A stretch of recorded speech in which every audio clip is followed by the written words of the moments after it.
Good morning, everyone, or welcome afternoon if you're joining us from the US or other parts of the world.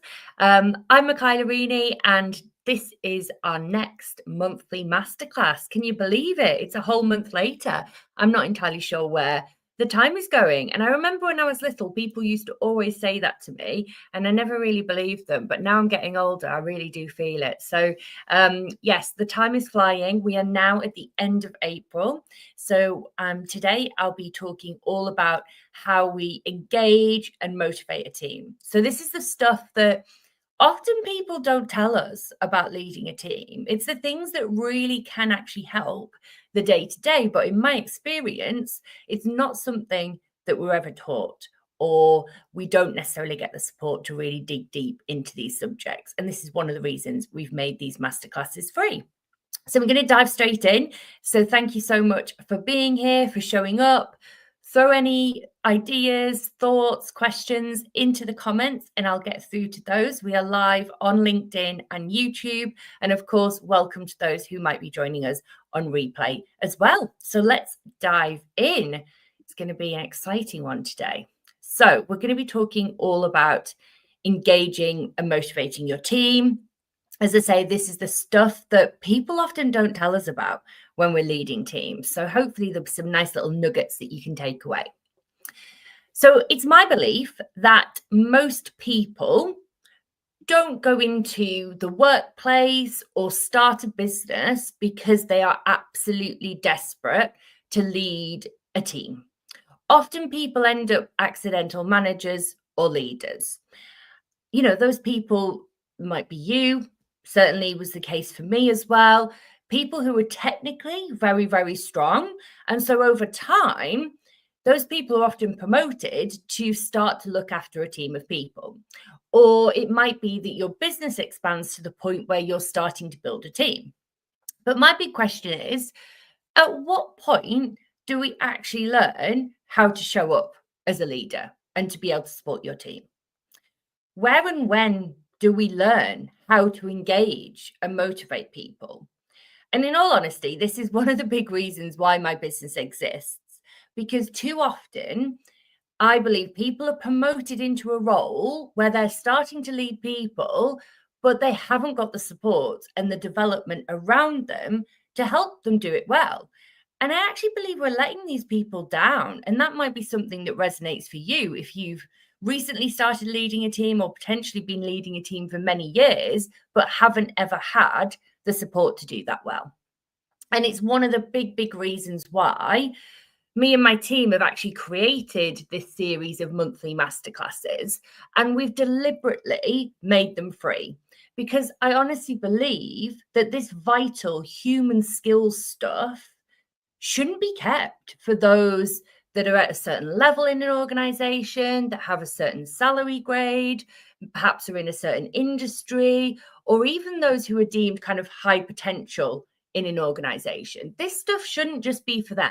This should be for every contributor in the workplace, in our communities, those people who might want to be a leader in the future, but as well as those people that just wanted to contribute great work and great intentional purpose to everything that they do. And so I will really want to make this stuff available to everyone.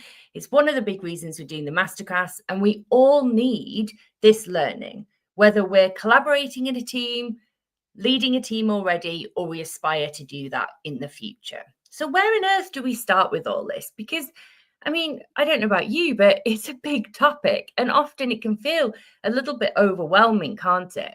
And you might have seen my post this morning if anyone follows me on LinkedIn.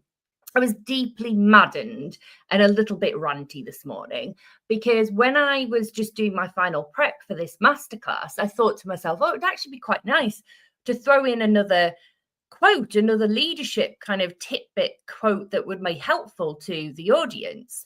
And I really struggled to find a quote that wasn't from a white man. I think the first kind of 15 to 20 results that I got, whether I was looking on Instagram, LinkedIn, Google, or Gemini, it all came back as white men talking about leadership. And I think this is one of the big challenges. We need more diverse voices. We need more representation so that that real cross-section of society is represented when we talk about leadership and human skills. So instead, I've just used one of my own quotes instead. So why not, eh?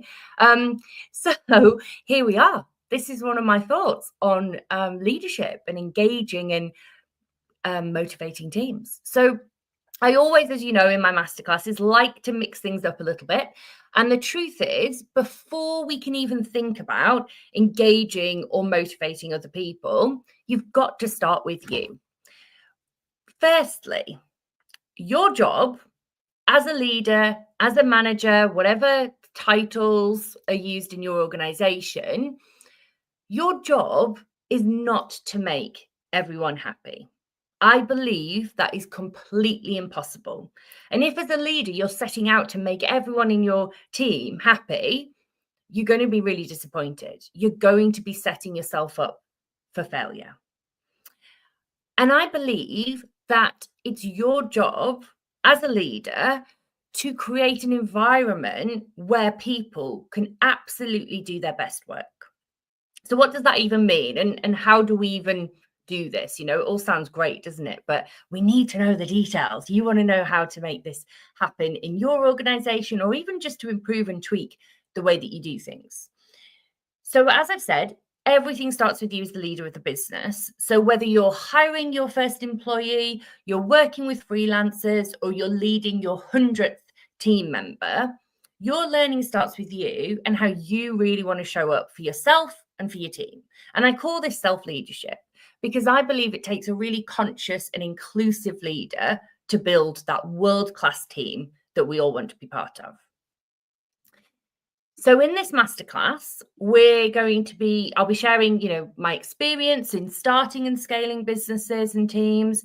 I've done this 3 times, and with my team, over that period of time, we've actually worked with over 10,000 leaders to develop their skills and to build high-performing teams. And we've done this across multiple sectors. I think we absolutely perform really well and dominate in kind of tech and engineering, but we have worked in lots of other sectors as well. And the commonality across the challenges that leaders are seeing is really, really strong, right? We all think that our issues, our problems are deeply unique, but the truth is there's some really simple moves in everyday actions that we can all take to improve this stuff.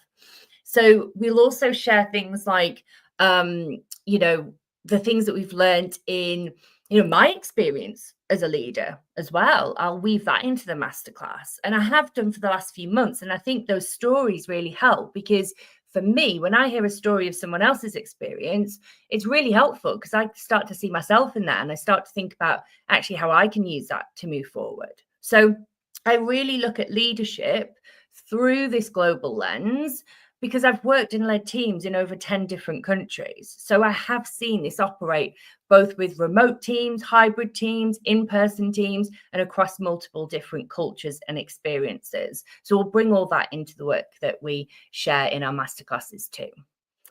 And the interesting thing about some of these leaders that we've worked with, they were all navigating their way often by trial and error.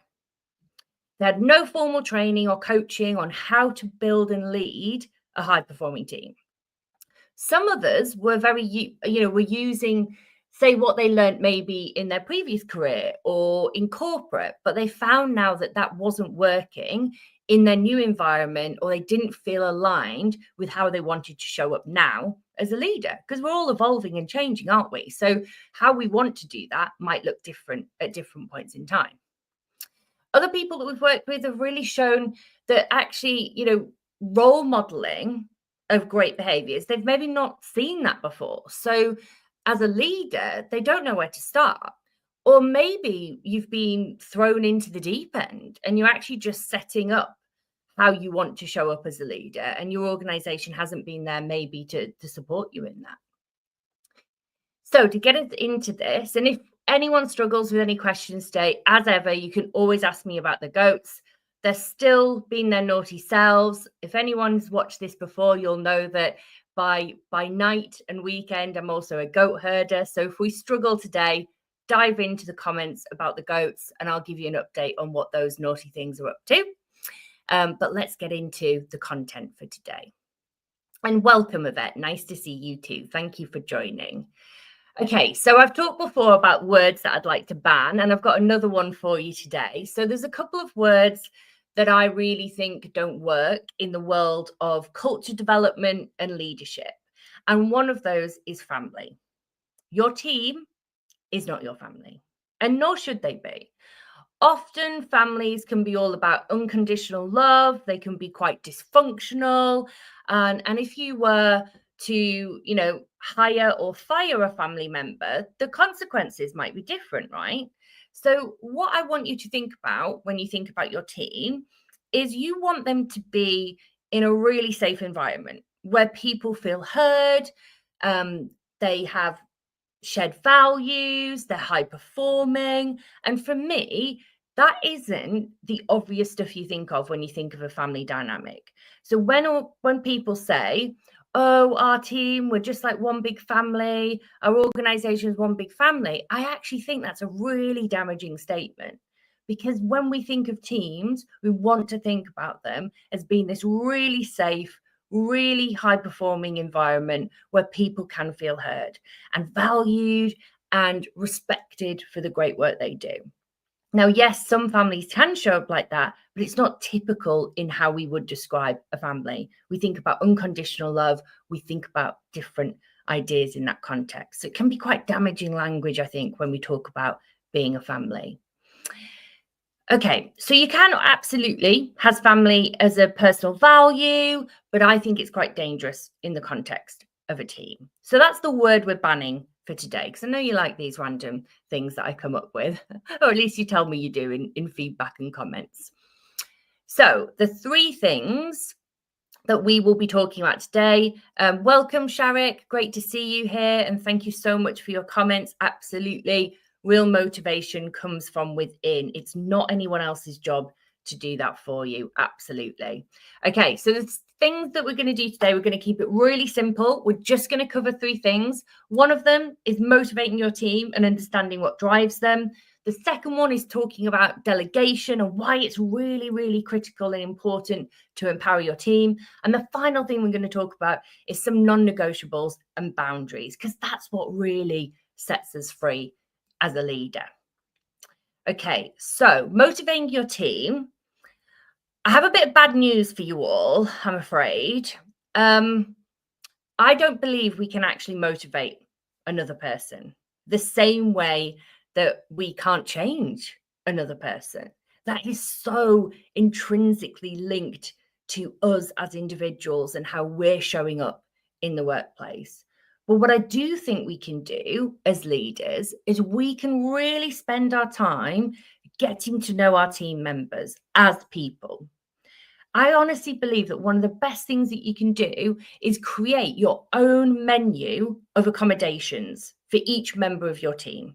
So these are the kind of practical, simple examples that you can implement to support them in showing up as the best that they can be in the workplace. So your job as a leader is to figure out how your team do their best work and then accommodate those needs appropriately and have that clear menu of accommodations for each member of your team. I actually keep this in a document, so it's really simple for me to remember. And remember, this is all about personalizing the experience, right? One size does not fit all. You need to invest the time and energy into understanding what your team members' individual why is. Yes, we absolutely all have bills to pay. We all have our individual kind of goals and purpose. But what is the work that really lights your team members up? What is happening maybe in their personal life that might be impacting how they're showing up at work, both in a positive way, and then it might be a driver for them. So it could be that they've got a personal goal they're working towards and work's really helping them fulfill that. Or it might be something that's happening that you need to support and navigate in how they navigate through this so that it doesn't derail them in the workplace, their team, or affect their stress and their well-being. So your role as a leader is not to fix everything. It's not to make people happy, because happiness is so multifaceted. You'd be setting yourself up to fail, actually, if that was your goal. But what you can focus on, and what you absolutely have the power to influence, is creating that environment that allows your team to do their best work, and that it's safe for them to absolutely be themselves. So I do have some good news for you. You don't need to have all the answers as a leader. I mean, how liberating is that? You don't need to have all the answers. You just need to make sure that the people in your team, they feel heard. For me, that is empathy. That is leadership. Making people feel heard and truly listened to. Not just listen to for you to respond, but truly, truly listen to, and that you as a leader are present for them. Okay, so before we go into the next part of this, staying on motivating your team and understanding what drives them, I've got a little practical tip for you. So each person you lead or manage, ask these questions and really listen to the answers. One thing I do is I just actually make notes of these answers in that kind of accommodation menu that I have for each member of the team. And I've done this for every team that I've led. And it really helps you think about the kind of nuances of behavior, the things that you'll pick up during your working relationship. So some of this you will hear directly from the person, because they will answer those questions, you'll listen, you'll take note, and it will be something that you build into how you work and communicate with each other. Other things you might pick up as you go along. But really think about how these questions could really support you in not only understanding your team, but understanding how you create that environment for them to do their best work, because that is what motivation in this context is all about. So think about things like, what's the best way that you can communicate with them? Ask that question. Don't just assume things. I absolutely hate email. And most people who work with me know this, because I actively tell them, because I know that the best way to communicate with me is not an email. So if someone wants something from me or needs me to make a decision, they've got much better communication channels to do that. It helps them, it keeps them engaged and motivated, and it keeps me engaged in the conversation as well. Really think about asking this question. It's a great one. What do you need from me as a leader? I ask this of everyone that I work with, and I think it's something that you constantly keep coming back to. All of these questions are, because actually us as individuals, we keep evolving, right? So what someone might need from you right now as a leader this week could be quite different next week, or in a few months, or in a year. So keep coming back to these questions. What are the conditions that people like to work in? What does their ideal day at work look like? What might they struggle with?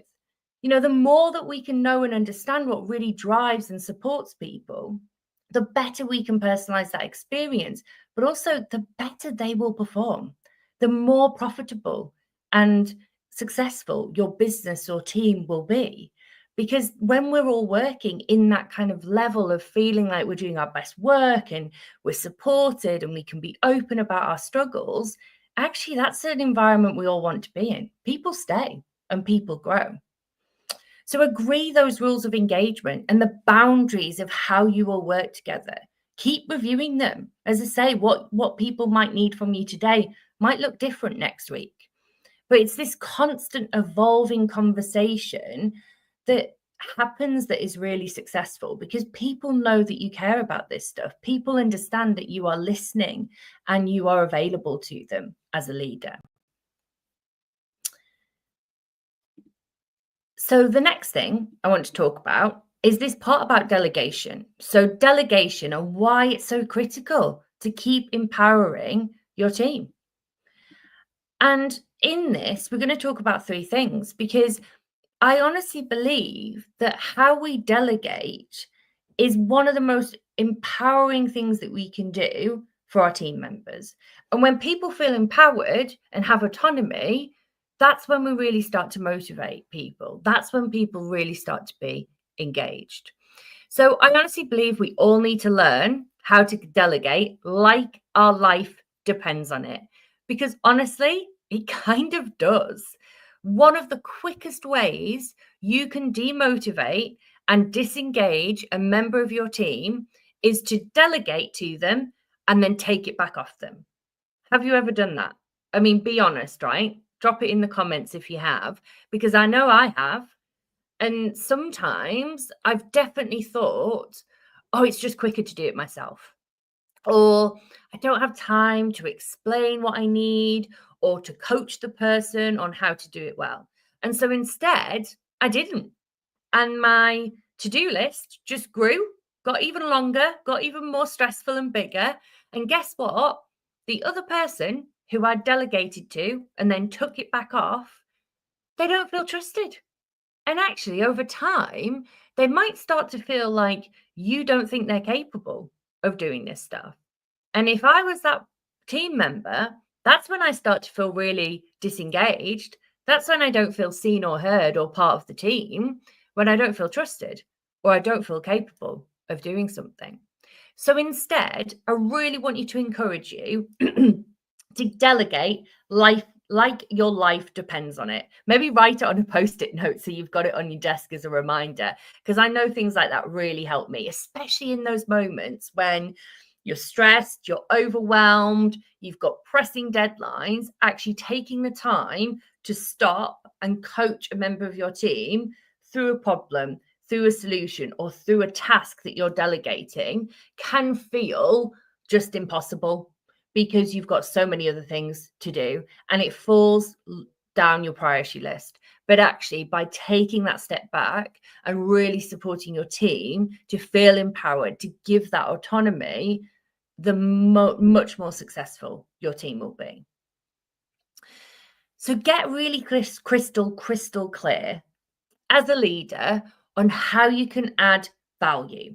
Get really clear on where you're spending your time, where you can add value in the organization, and where are the things that you could delegate to someone else. Maybe someone who can do that task or that project, that activity better than you can. Sometimes it might be, a lower value task that you just haven't got capacity to do or actually shouldn't be doing anymore in your new role. Or it might just be something that you are not the best person to do, or maybe something that you don't particularly enjoy doing or hate doing. Or it might even be things that you love doing, because that's the harder one, delegating the stuff you love. But actually, maybe there's someone else in your team who can do that better or can do it in a different way that adds value. So these are my 3 steps to helping you delegate more effectively, because when we delegate more effectively, we're motivating, we're engaging, and we're empowering our team, which is all about the really good stuff that sets you free as a leader. So first of all, find your freedom. I mean, how fun is this picture of me with a cape on? I love it. Maybe that should be added for next year at the TEDx event. This photo was taken. And yeah, it's just a bit of fun, right? But finding your freedom, what do I mean by this? So for me, here's a bit of an uncomfortable truth, maybe. When I talk about stop being everyone's hero, what do I mean? I really want you to release that hero cape from your shoulders, because here's the truth about this, and it can feel a bit uncomfortable. When you are the person who does it all, it feels good, right? Doesn't it? Being needed feels good. Being the go-to person in a team or organization feels quite satisfying, doesn't it? Being the one who knows lots of the answers or is able to fix lots of problems, or is able to save the day several times over because of the information, your style, your approach, whatever it might be. And I get it, right? I really get this, because it's something that I've really had to work on. But the thing about that hero cape, it kind of becomes part of your identity. And so letting go and delegating can feel absolutely terrifying. It really can. Because what if you're not needed anymore? What if something goes wrong when you delegate? But here's what I learned the hard way. the very hard way. That's a whole other conversation for another day.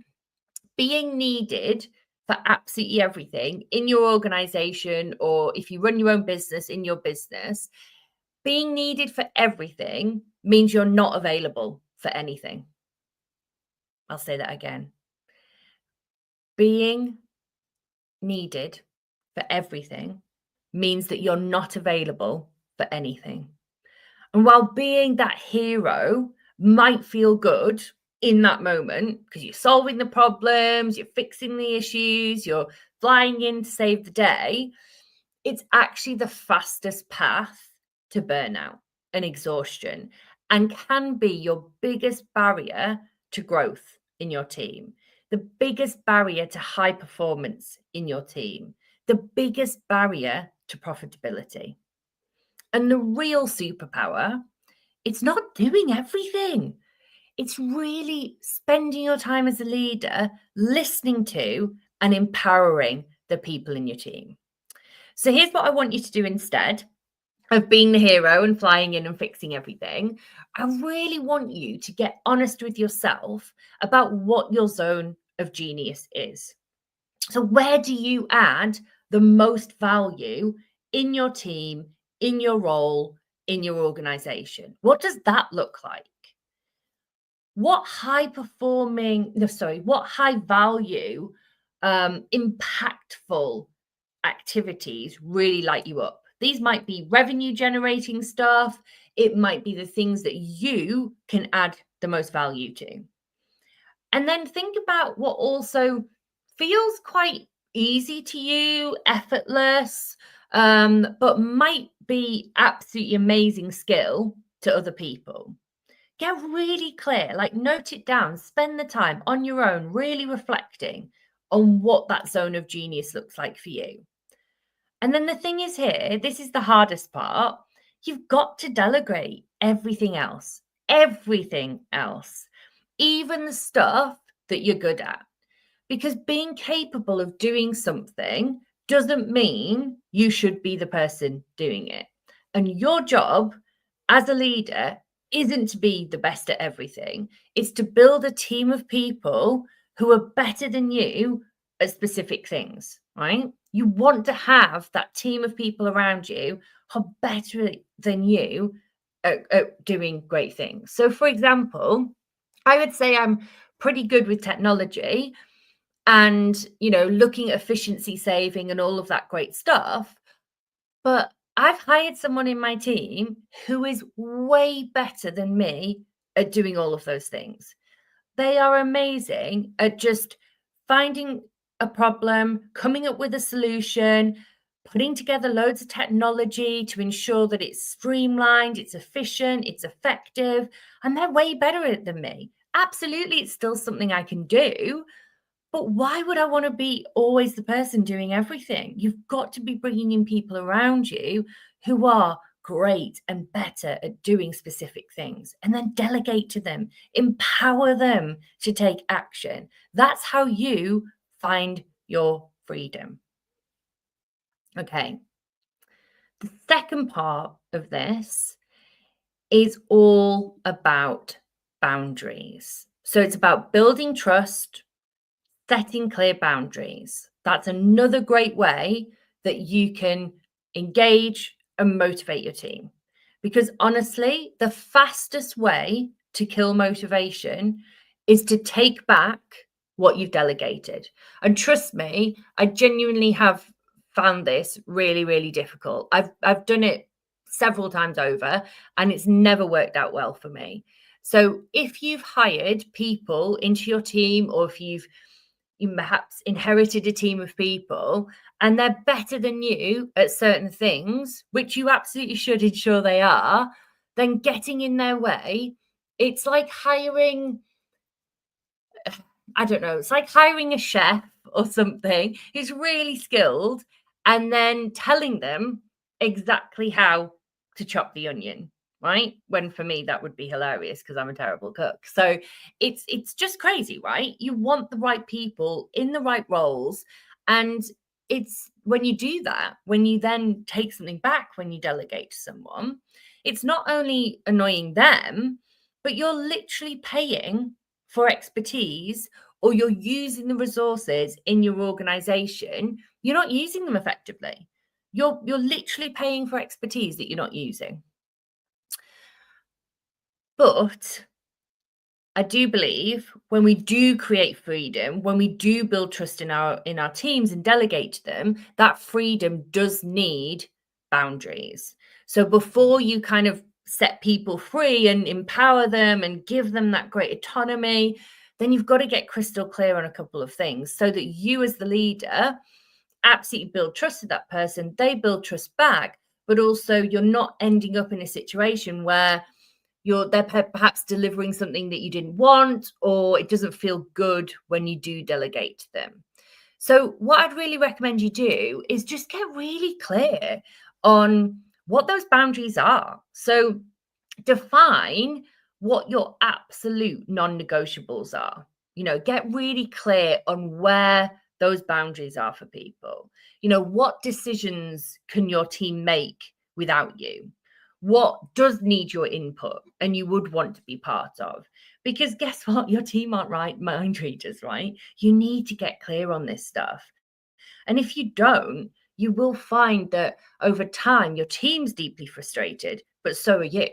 So my message here is if your team can't move or make a decision without your approval, then I don't think you're leading, because actually you should have clear expectations of what that looks like. So it might be in terms of signing off budget or making a decision on a project. Get really clear on what feels good to you and feels good to your team as well. Like, think of it like this. If for example, you needed someone to go to your house and pick something up for you, and you had to kind of lend them a key to your house, you wouldn't do that without telling them that the door lock is quite tricky and they need to do this, this, and this to get into the house. Or you wouldn't give them the keys to your house without then also giving them the alarm code, right? I know it might sound a really odd example, but the same goes for delegation. You've got to set the ground rules of how you're going to delegate, what the boundaries are within your team. This is what builds trust. Because what you then do, and this is probably the most important part, you get the ground rules right, and then you get out of their way. It's as simple as that. You get out of their way. Because when you do this right, when you truly empower your team, they'll come up with solutions you've never even thought of. And isn't that exactly why they're part of your team, right? You want them to be solving problems before they even get to your desk. You want them coming up with ideas, with solutions that you've never even thought of. Otherwise, why are they part of your team? And I think as a leader, you've got to ask yourself these questions and keep asking these questions.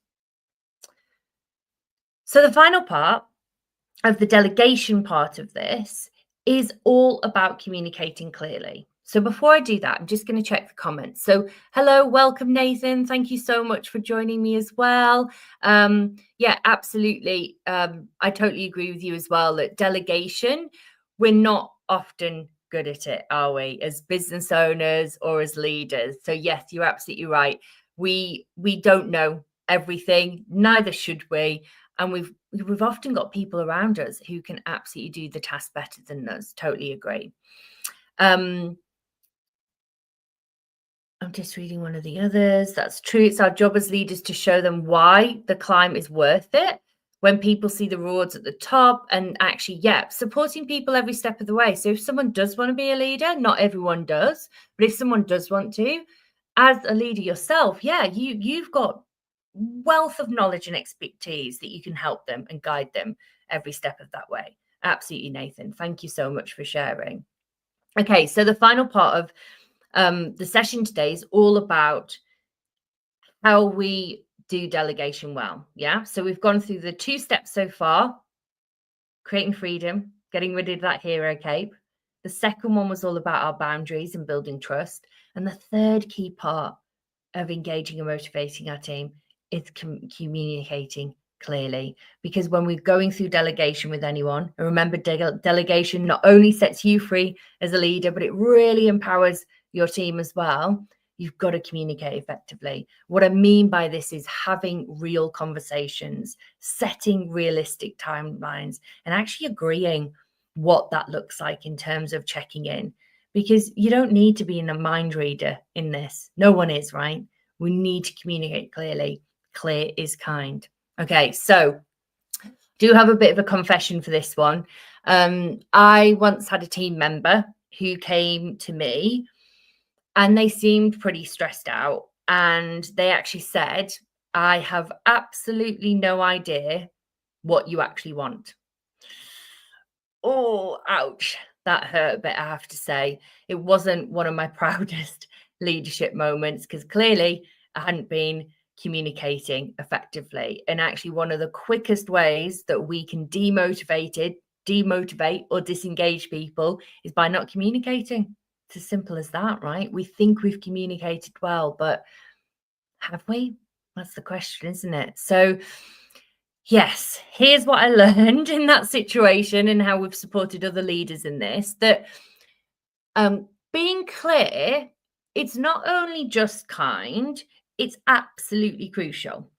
Because that vague email that you might send a team member, the one where you thought you were being totally obvious about what you wanted, yeah, it might have actually it might have actually left your team member feeling like they're just staring at the screen thinking, what the actual?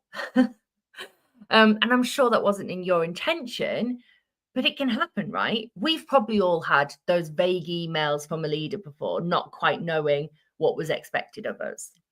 So listen, if you want someone to read your mind, you're going to have to go and hire some brilliant psychic or go and see a fortune teller, because it isn't real, right? But if you want your team to succeed, you've got to get specific. They are not mind readers, nor should they be. You've got to be really specific about what you need. So here's what I think real good quality delegation communication looks like, that keeps people engaged, that keeps people motivated. So firstly, have the conversation face to face or on video if you work remotely. An email chain is not the same thing as this, right? An email chain can be confusing, communication can be misconstrued, and it isn't often clear on what's expected. So get clear with whoever you're delegating to on what it is you're delegating, what the task is, what the project is, whatever it looks like, when it needs to be done, what that timeline looks like, and most importantly, why. Get clear on the why for people, because if we understand why something is needed, it's so much easier to see how that links to the bigger goal of the team or the bigger goal of the organization. So get clear on the what, the when, and the why. And then set those deadlines together. Don't you just come up with a deadline that you think is appropriate. Really check in with your team on whether that timeline that you've got in your head is realistic, or is it actually impossible? Get really clear on that. Have that conversation, check in on it. And then finally, agree on what the checkpoints are, so that you are not left wondering if anything's on fire, if anything hasn't worked out, whether the deadline's going to be hit. Agree those checkpoints. So then you can relax into the boundaries that you've set. You've freed yourself up as a leader, and actually your team feel empowered to not only do great work, but they believe and feel like you're listening to them, you trust them, and they're absolutely capable of doing that work. And please, please, when anyone that you're delegating to asks questions, don't just do that thing where you kind of sigh and you're like, oh, if they're any good at their job, they wouldn't need to ask, or feeling like, oh, all I get is questions. Because you know what? Questions mean that they care about getting it right. They're not mind readers. They are brilliant professionals trying to deliver what you want and what you need. And asking those questions really helps to ensure that they've understood exactly what's expected of them. So encourage questions, encourage curiosity, encourage that open communication. Because honestly, the tighter you hold on as a leader, the less room there is for growth. So let go of this stuff, trust, and honestly, you'll see that growth happen, not only in you as a leader, in your team, in the organization, both from a productivity, efficiency, and profitability perspective as well. Okay, so just to close us out today, I'm just going to kind of summarize, I think, what we've covered. So this is what I believe about motivating, engaging teams. I don't believe it's about the fancy perks or those kind of quarterly team building activities. You know, it's not about unlimited holiday or free pizza. And it's definitely not about trying to make everyone happy.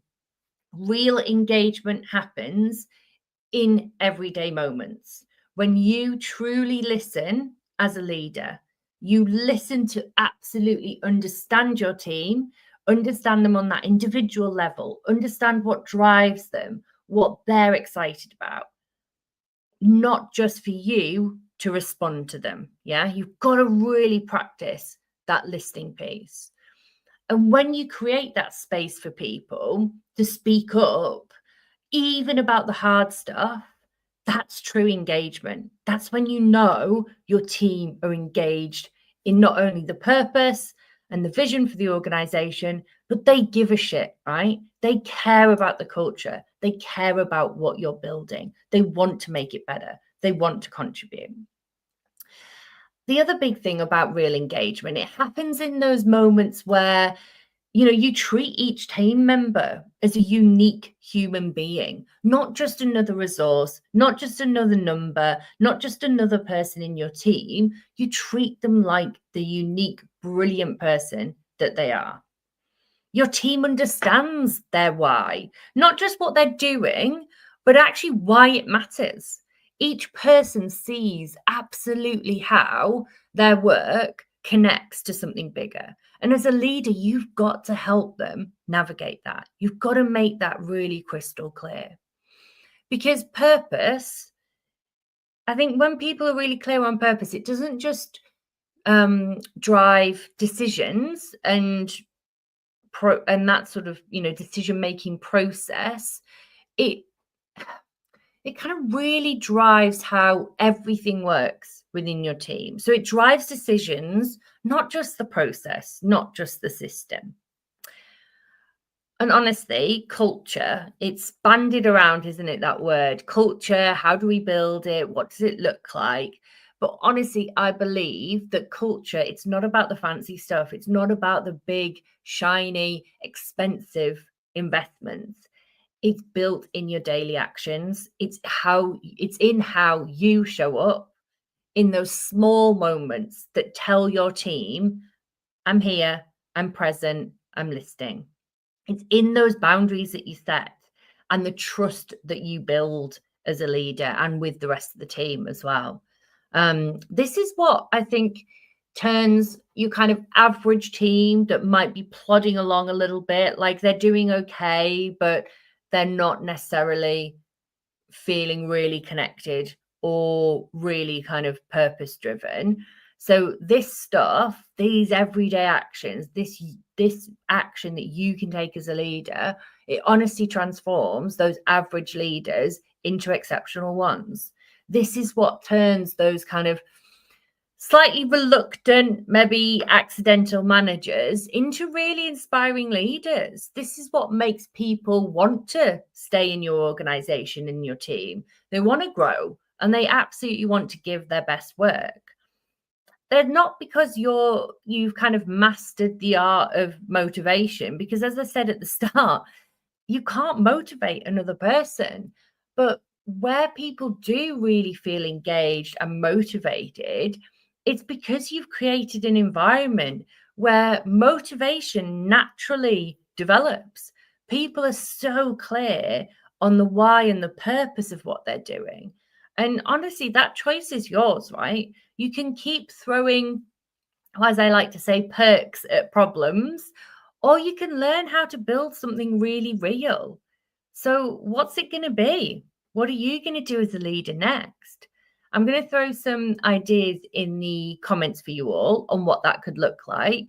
But honestly, think back on what we've covered in this masterclass. Think about the steps that I've worked through around motivating a team, delegating effectively, and really getting clear on what that looks like for you. Because the more that you can listen and empower your team, the more successful you'll be, for sure.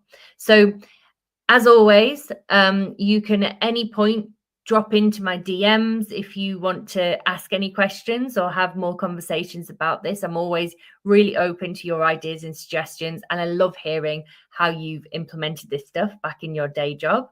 If you want to connect with me, I'm on LinkedIn and on Instagram, and there's a QR code here. If you want to scan that takes you to our mailing list, because every 2 weeks, I send out top tips, guidance, thoughts, interesting things, stories, all about leadership and culture. So that's a great way to stay connected and to find out more. So have a wonderful, wonderful day, everyone. And thank you for listening.